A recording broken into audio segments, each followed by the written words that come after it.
Kemudian saya yang mau cerita ya, supaya sampean bisa menghadapi dunia global ini, tak bawa tafsir Munir termasuk tadi. Kenapa orang Islam, Rasulullah SAW itu lebih senang kalau yang menang itu orang Nasrani Romawi, ketimbang yang menang itu orang Faris, dalam hal ini ateis. Karena orang ateis itu lebih ngeri.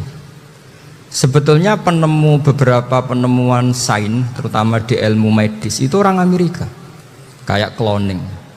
Tapi orang Amerika itu masih dilarang oleh gereja untuk mengaplikasi. Karena nanti bayi cloning itu dipakai suku cadang. Di Amerika masih ditentang oleh fatwa-fatwa agama, baik Islam maupun Kristen. Tapi di Cina itu dipraktekkan. Karena nggak ada halangan agama. Di Cina itu biasa ada kondom diolah lagi jadi alat-alat aksesoris. Di Amerika tidak ada karena masih ada agama, masih ada larangan. Sehingga orang Islam itu lebih takut kalau yang menang itu Persia, karena terus cara berpikir ternyata Tuhan itu tidak ada, langit nggak ada perannya. Jadi ketika yang menang Nasrani masih berpikir itu pertolongan Tuhan, meskipun mungkin cara mengatakan Tuhan beda dengan kita. Tapi ada satu kesamaan bahwa kekuatan samawi itu ada. Jadi disebut hulibatir rum fi adnal ardi wa hum min ba'di walabihim sahlibun. Di sini diterangkan oleh Syekh Nawawi supaya kamu tidak salah paham. Sebetulnya kamu katakan misalnya wah itu paham liberalisme, sebenarnya saya tidak tersiksa. Cuma takut yang mengatakan seperti itu cek goblokir atau ngaji gitu. Itu aja masalah saya. Ini saya baca ini karangannya Syekh Nawawi, karena tadi kata Mbak Firjon ngaji itu harus sama orang yang bersanad.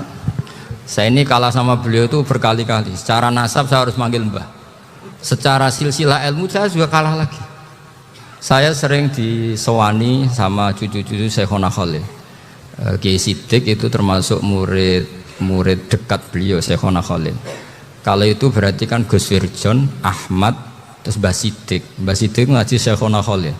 Syekhona Khalil itu pernah ngaji langsung sama Sayyid Zaini Tahlan. Berarti beliau dari Sayyid Zaini Tahlan itu baru generasi kelima. Sementara saya itu sudah ke-7 atau ke-6. Saya, Mbah Mun, Mbah Karim misalnya, Mbah Hashim, Mbah Mahfud Termas, Sayyid Abi Bakar Sato, yang ngarangnya Anatul Thalibin, baru Sayyid Zaini Tahlan. Berarti saya ke-7, kalah lagi. Tapi untuk jadi wali biasanya cepat saya. Karena syaratnya jadi mbah itu ngalah demi putu. Jadi kalau beliau ngotot, saya dulu Gusti, saya mbahnya, wah itu mbah yang nggak baik. Pasti jatahnya dikasihkan apa? Cucunya dulu. Makanya Abdul Muthalib itu orang yang dapat wangsit, tapi yang jadi nabi itu cucunya. Jadi dalil saya banyak. Sebenarnya Abdul Muthalib itu sudah sering dapat wangsit. Karena saya bahasakan wahyu, Nabi yang protes, enggak nabi kok dapat wahyu. Tapi sebetulnya Abdul Muthalib itu masyhur. Kalimat-kalimatnya menunjukkan bahwa beliau itu sudah dapat wahyu kalau nanti cucunya itu jadi nabi. Makanya senangnya bukan main Abdul Muthalib sama Rasulullah. Putu seneng mbah, seneng putu. Jadi mungkin, jadi sampean enggak usah protes loh. Ya, yang jadi wali kok cucunya. Loh, betul. Dulu Mbah Hamid Pasuruan itu kalau Mbah Ahmad Siddiq ke sana, Mbah Hamid Pasuruan kalau manggil Mbah Ahmad Siddiq itu paman. Tapi pamannya minta ijazah ke ponaan. Apa ya gara-gara itu memang. Kalau itu masih berlaku apa? Ngalah tadi. Kayaknya masih hawane masih. Karena melihat tren-tren langit masih gitu kayaknya masih itu. Ya, tapi mbahnya tetap dapat jatah, tenang saja nanti. Tapi memang sebaiknya mbah itu legowo. Rasulullah Muhammad SAW itu terkenal min dzurriyyati Ibrahim. Tapi kata Rasulullah, ana dakwatu Ibrahim wa bisyaratu Isa. Aku nganti ngene iki barokah dongane Nabi siapa? Ibrahim. Jadi dongane Nabi Ibrahim nggih tiba teng putu. Jadi banyak bukti bahwa jatuhnya ke putu gitu. Tadi saya di kamar sama beliau berduaan. Nih Mbah sing dadi wali di sini, aku Mbah. Cocokan tadi. Nah, kenapa saya akhir-akhir ini gulirkan daftar wali? Kenapa? Saya ini resah ya, orang sudah ingin dicintai pejabat, dicintai tetangga, dicintai teman. Tapi kadang-kadang orang lupa lagi dicintai Allah. Makanya saya meskipun guyon, tapi ini amdan, bukan sahwan. Supaya orang punya cita-cita lagi jadi wali, ingin dicintai Allah. Kita ini terlalu lama ingin dicintai makhluk. Mbok ya naik kelas sedikit lah. Ingin dicintai Allah Subhanahu wa Ta'ala. Meskipun saya guyon, tapi tadi guyon saya tuh lebih serius ketimbang serius Anda. Karena tak pikir, saya tuh kalau pergi itu seneng ngebis, bukan karena saya tidak punya mobil, tapi saya sering mau butuh itu supaya nggak diganggu. Karena saya tuh harus punya waktu sendiri. Kalau ngebis kan ketemu orang nggak kenal, tapi sekarang ya agak susah, banyak yang kenal. Dan susahnya lagi nggak minta ijazah, minta foto. Aduh, orang repot tuh. Mau dibenci itu umatnya Rasulullah Shallallahu Alaihi Wasallam, mau disetujui itu sanatnya mana? Kalau ketemu orang alim minta apa? Foto. Itu nggak ada sanatnya. Nggak tahu saya itu mazhab dari mana itu. Ya mazhab milenial yang jelas itu kan. Ini tak baca ya biar dapat, karena ini kenangan saya sama Mbak Ahmad Siddiq. Saya masih ingat betul. Beliau ngisi kholnya Mbak Abdullah bin Umar, berarti abahnya Mbak Hamid. Karena mbah saya itu Fatimah binti Khalid bin Umar. Kalau Mbak Hamid itu Hamid bin Abdullah bin Umar. Itu saya masih ingat betul zaman itu Mbak Hamid tiap khol di Lasem itu rawuh, dan saya derek mbah saya karena masih misanan datang ke Lasem. Itu beliau pas itu ngisi sama Mbah Mun. Mbah Mun masih muda, Ki Ahmad Siddiq sepuh senior. Itu beliau cerita bahwa dulu ketika Indonesia dijajah Jepang itu para kiai mimpi dibacakan ayat khulibatir rum fi adnal ardi wa hum mim ba'di walabihim salim. Terus ada kiai yang tanya takwilannya gimana? Ya nanti Jepang pulang bukan karena kita yang mengalahkan, tapi Jepang ada yang mengalahkan sendiri meskipun tidak kita.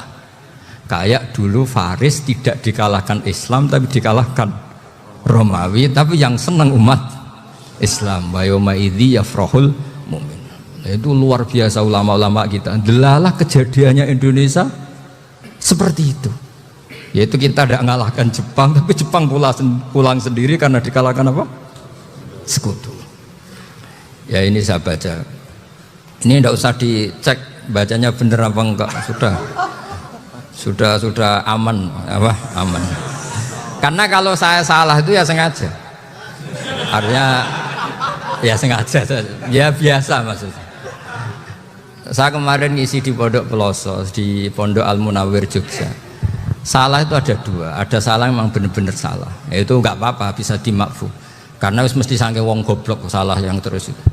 Ada salah bawaan ilmu, itu repot tuh dadaninya. Karena misalnya kita yang biasa belajar qiraah asafah wayah sibuhu, mesti diulang lagi wayah sabuhu. Karena qiraahnya Imam Asim itu hasibah sabu bifathis sin. Sementara kita kalau ngaji kitab kulino yahsib. Sehingga kita yang biasa belajar sabah itu kalau baca kitab itu kayak orang bingung.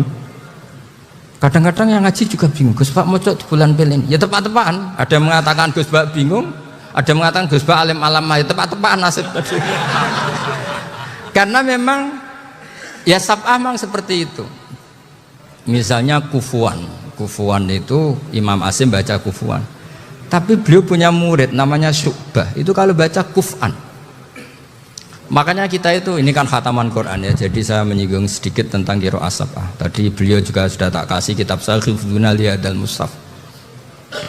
Sama tak ajari latihan sabah, memang angel ya. Makanya yang nggak bisa itu wong pinter, sudah tahu angel ya nggak usah diteruskan kan. Orang menghindari barang angel itu pinter apa goblok? Pinter. Berarti wong goblok pinter. Saya tuh makanya sama orang goblok tuh respect. Jadi orang alim tuh angel apa gampang? Angel. Menghindari barang angel pinter apa goblok? Loh, orang menghindari barang angel pinter apa goblok? Pinter. Berarti wong goblok pinter. Jadi saya sama orang-orang goblok itu respect. Sudah tahu jadi orang alim angel, ya barang angel ya harus dihindari. Makanya saya ini insya Allah umatnya Nabi yang termasuk yang terbaik. Amin. Karena mencintai umatnya Nabi termasuk yang goblok. Itu udah gampang itu. Karena tadi sudah tahu ya. Seperti itu loh orang naik panjat pinang itu yang naik karena ingin hadiah. Yang nonton sudah tahu, wah licin kok dinaikin mau keplodok ya. Tapi orang sepakat yang nonton juga pinter karena sudah tahu ribet kok. Tuku yang pasar akan naik lah apa mana. Sama juga gitu. Ngalim tafsir angel, ngalim fikih angel. Tak karek ngaji ngerekam kan gampang. Itu pinter apa goblok? Pinter. Iya. Makanya kula niku mbok burohno ngono tok. Saya tadi dinasihati Mbak Virjon, moga-moga hati saya selamat. Saya itu meskipun kata orang banyak, muhibin saya banyak, tapi saya insya Allah tidak riya. Saya itu pakai kitab namanya Tasbitul Fuad, itu karangannya Sayyid Abdul Al-Haddad.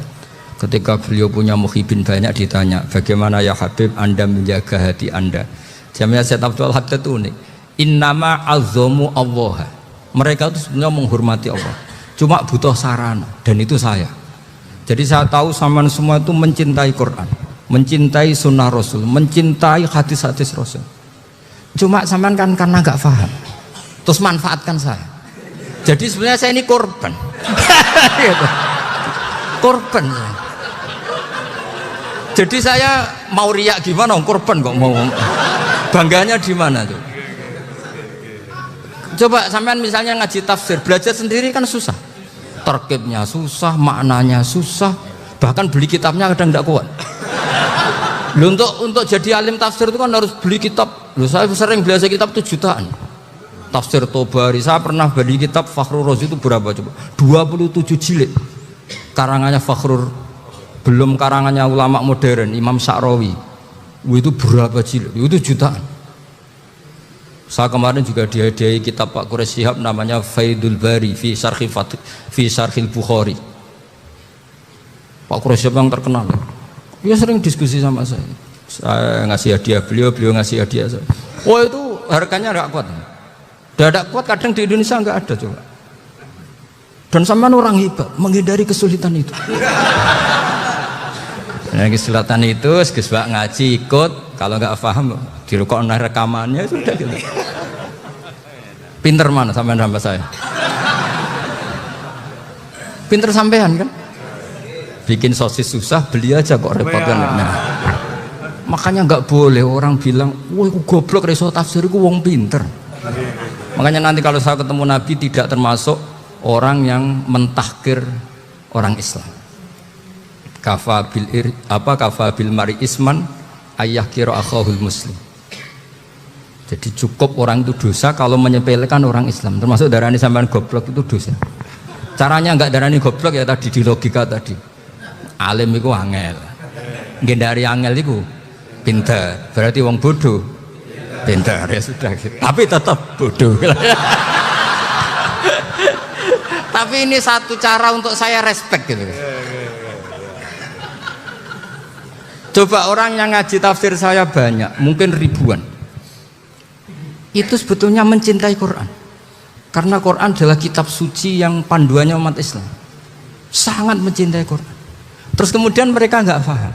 Terus mencari orang yang memahamkan. Burohno lah cara Jawane. Terus keren saya itu di mana coba? Lah terus mereka kurang ajarnya gini, kalau paham itu ya alhamdulillah paham. Kowe nak ngaji Gus Bae ngono tok. Tapi nek ora paham, ora nyalano akal ya. Mari Gus Bae nerangno cepet, mulane aku gak paham. Ora kok nyalano uteke sing lelet tuh. Oh kan Masya Allah, naudzubillah tenan. Sebetulnya tingkat kurang ajarnya tinggi Gus sebenarnya. Jadi kalau nggak paham itu kadang nggak nyalahno uteke. Kayak mau misalnya, mau mari mikir aja jelas. Padahal misalnya jelas orang mesti paham, bodoh. Paham? Jadi kata Sayyid Abdul Haddad, innama azzamu Allah. Sebenarnya mereka itu sangat menghormati Allah. Makanya kita nggak perlu mengatakan wasilah itu kafir, nggak akan. Karena orang tawasul sama Rasulullah itu ingin dapat ridhonya Allah lewat orang yang dicintai Allah. Kita mencintai wali sebenarnya, wah itu kekasih Allah. Kita mencintai itu karena mencintai Allah. Sama seperti gini, kamu mencintai kangkung apa enggak? Sebenarnya sama sekali enggak. Tapi kamu ingin sehat, ada asupan gizi. Kamu ingin tubuh kamu sehat, butuh asupan gizi. Kemudian kamu makan kangkung. Apa terus kamu cinta kangkung? Kan enggak. Cinta kesehatan kamu sama. Orang yang mencintai saya sebenarnya ingin kepuasan rohani. Saya kan termasuk kiai yang torekonya gampang. Ini swarga kan akhirnya penggemarnya banyak. Coba kalau kamu neraka. Wah. Jadi sebetulnya Anda mencintai kepuasan Anda sendiri. Nah, saya ini korban.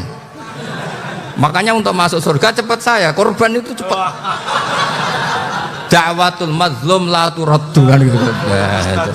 Laisa bainahu wa bainallah hijab. Jadi saya kalau dongo langsung seret langit. Karena mazlum. Saya sinau tafsir itu, Pak, sampean bayangkan ada tafsir itu sudah 27 jilid. Sing ngarang Fakhrul Razi itu bulatnya bukan main. Karena dia ahli filsafat. Bulatnya Masya Allah. Sudah gitu sinau Jalalain kadang dikomen oleh Sawi. Sudah kita percaya Jalalain dibuli Sawi. Percaya Sawi dikandani, oh iku Maliki rasa ribet. Sudah gitu sinau Qurtubi, sinau tafsir Tobari itu susahnya. Belinya susah, belajarnya susah. Padahal saya punya keluarga, punya istri, punya anak. Bayangkan kalau istri saya rewel gak istri sampean. Wah itu, tapi alhamdulillah enggak. Sama sekali enggak. Allah sudah milihkan, wah ini bahaya kalau punya istri rewel. Imam Sibawai itu kitabnya banyak, tapi yang terbukukan hanya kitab Sibawai. Karena beliau kalau sudah belajar lupa istri. Hanya pas beliau di pasar, kitabnya dibakar semua sama istrinya. Karena dianggap saingannya. Ternyata yang dicerai tidak kitabnya, malah istrinya. Itu Imam siapa? Sibawai. Tapi alhamdulillah kitab saya nggak terbakar, aman. Saya teruskan. Jadi untuk menjaga riya dilatih innama azzamu Allah. Sebenarnya mereka itu menghormati Allah. Sehingga wasail-wasail itu sebenarnya nggak pernah jadi subjek pelaku utama, enggak. Tetap Allah. Sebab itu kata Sayyid Muhammad, kamu kok mengatakan wasilah itu kafir itu gimana? Ketika innallaha qad ba'atsa lakum taluta malika. Talut itu ya manusia. PD-nya itu apa? Inna ayata mulkihi ayyatiyakumut tabut fihi sakinatum mir rabbikum wa baqiyatum mimma taraka alu Musa wa alu Haruna tahmiluhul malaikah. Jadi beliau PD itu kalau bawa sunduk semacam peti sakti, sing di situ ada baqiyatum mimma taraka alu Musa wa alu Haruna tahmiluhul malaikah.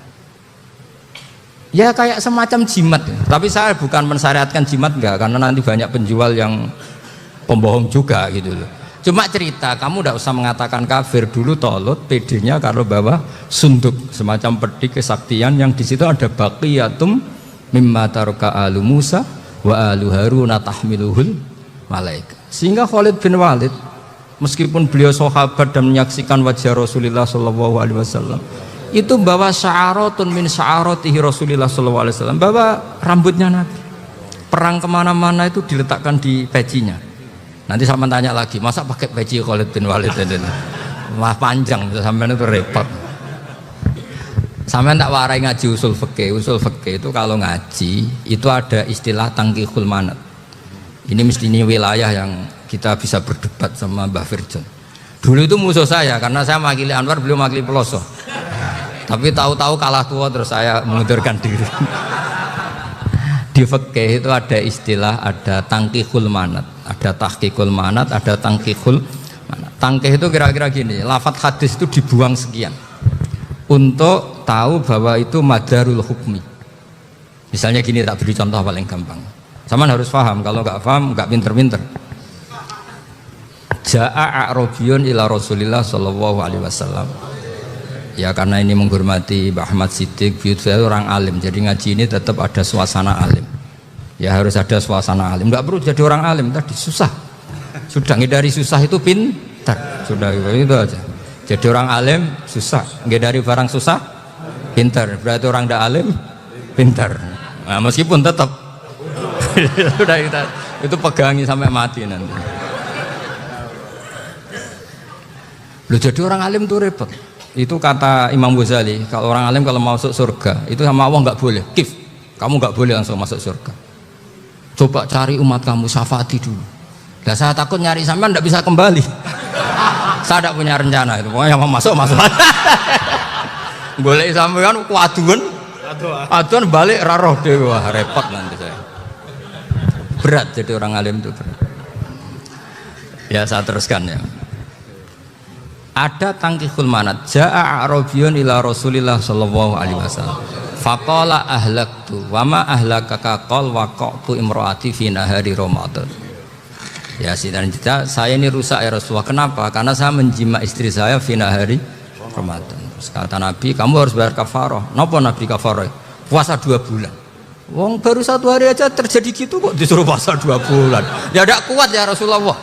Baru berapa hari saya puasa aja kecelakaan seperti itu. Apalagi kalau sampai 2 bulan. Tidak ya Rasulullah. Ya sudah kalau gitu kamu pertama ngasih makan apa? Itku rokobah kan pertama merdekakan budak. Tapi kan sekarang nggak ada budak makanya terus sekarang langsung puasa. Wah ini nggak bisa semua. Ya sudah ngasih makan orang 60. Kasihkan siapa ya Rasul? Ya orang fakir. Saya ini paling fakir. Di kampung saya ini orang paling fakir. Jadi mulai dulu orang fakir itu hubungan suami istri itu paling lancar mulai dulu. Makanya orang fakir itu anaknya banyak. Karena hiburannya hanya itu. Wong Ramadan aja. Coba mau ke ATM nggak punya uang, mau antri di bank nggak punya, mau apa coba? Itu mulai dulu. Ini sanatnya mutasil. Wah, akhirnya sudah sanksinya kan tadi ya itqu raqabah atau puasa 2 bulan berturut-turut atau ngasih makan 60 orang miskin. Lalu kata ahli usul fikih, kata A'rabi dibuang, nggak menjadi catatan hukum. Orang kota pun kalau melakukan itu juga kena sanksi yang sama. Imro'atau juga dibuang. Andai kan itu dilakukan untuk amatnya juga ketentuannya sama. Nah sekarang perdebatan antara Imam Syafi'i dan Imam Malik begini. Sekarang pertanyaan gini, jima istri itu hukumnya boleh apa haram? Boleh kan? Lalu kalau ada orang tanpa udzur kemudian makan siang-siang, cara Imam Malik hukumnya sama, harus kena sanksi yang sama. Karena sama-sama hadku hurmati Ramadan bi ghairi udzrin syar'iyyin. Sama-sama merusak hukum Ramadan tanpa udzur syar'. Lu jima itu tidak zina. Kan hukumnya jaiz. Nah, sekarang makan hukumnya jaiz, harusnya juga kena ketentuan yang sama. Cara pikirannya Imam Malik. Nah, alhamdulillah Imam Syafi'i gak setuju.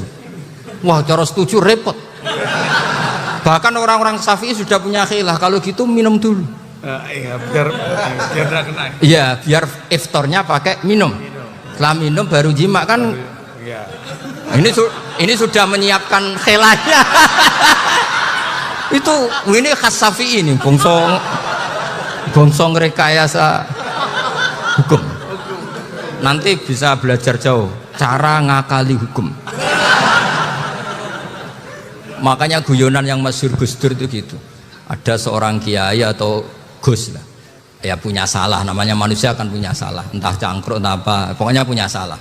Ada wartawan yang ngiranya semua kiai itu orang suci, sehingga tanya sama Gus Dur, Gus itu ada kiai kok, ya pokoknya salah lah. Tapi jangan bayangkan dosa besar, enggak, kecil-kecil aja. Itu gimana itu? Padahal kiai kan orang suci. Jawabnya Gus Dur lucu. Ya justru yang boleh salah itu para kiai, kalau kamu nggak boleh. Loh kok bisa Gus? Karena mereka tahu caranya taubat. Repot. Kalau kamu nggak tahu caranya, sama pelanggaran hukum itu ya harus pakar-pakar hukum. Ya. Itu yang tahu caranya rekayasa. Kalau kamu ya kena pasal kan ya. Jadi kamu jangan niru saya ini punya sekian cara untuk nah, itu namanya khilah. Makanya kata Sayyid Muhammad, kamu tidak usah anti khilah. Karena Abu Hanifah itu membolehkan khilah, kitabul khiyal. Yang penting kamu soleh dulu. Setelah soleh nanti Allah maklumi. Soleh dulu, syaratnya soleh dulu. Kalau tidak soleh jangan. Contohnya gini, ada orang mau puasa lemes sekali, mau makan. Gampang, kalau langsung makan kan kayak hadku hormati Ramadan biwari udrin sarian. Aku langsung mau jembera sowan Mbah Firjon. Sudah, status saya apa? Musafir. Ya sudah, berangkat aja sampai Tuban makan. Nanti kalau nggak jadi ya nggak apa-apa sudah. Kan mulai pergi sudah musafir. Saya tidak tahu nanti malaikat tertarik gebuki gak tahu. Tapi itu ada khilafnya, asal soleh. Karena kata Sayyid Muhammad dan semua kitab mengatakan itu. Kalau sampean nggak tahu ya kebablasan. Nabi Ayub, yang nabi yang terkenal Gudiken itu siapa? Ayub ya. Nah, itu yang Israiliyatnya kan seru lah. Gudiken dikukur bek kreweng itu terlalu lah kali itu. Untuk kreweng konti, ning Arab ora kreweng itu sudah masalah itu. Singkat cerita, Nabi Ayub ketika diasingkan kaumnya itu kan nggak punya sumber makanan. Lah orang lelaki itu mulai dulu egois. Istrinya Nabi Ayub itu cantik sekali, udah cantik, rambutnya bagus. Makanya kamu nggak usah tanya kenapa istrinya kayak banyak yang cantik. Ya, nah warasatul anbiya, nggak boleh mungkin. Kalau nggak cantik ya warasatul anbiya dari segi balak. Istrinya Nabi itu semuanya cantik. Nggak usah tanya sebabnya apa, pokoknya gitu, semuanya cantik. Singkat cerita, beberapa kali istrinya Nabi Ayub itu kerja demi bisa nafkahi Nabi siapa? Suatu saat itu tidak ada pekerjaan yang cukup untuk beli roti. Satu-satunya peluang dapat rezeki itu putrinya raja itu rambutnya berondoli.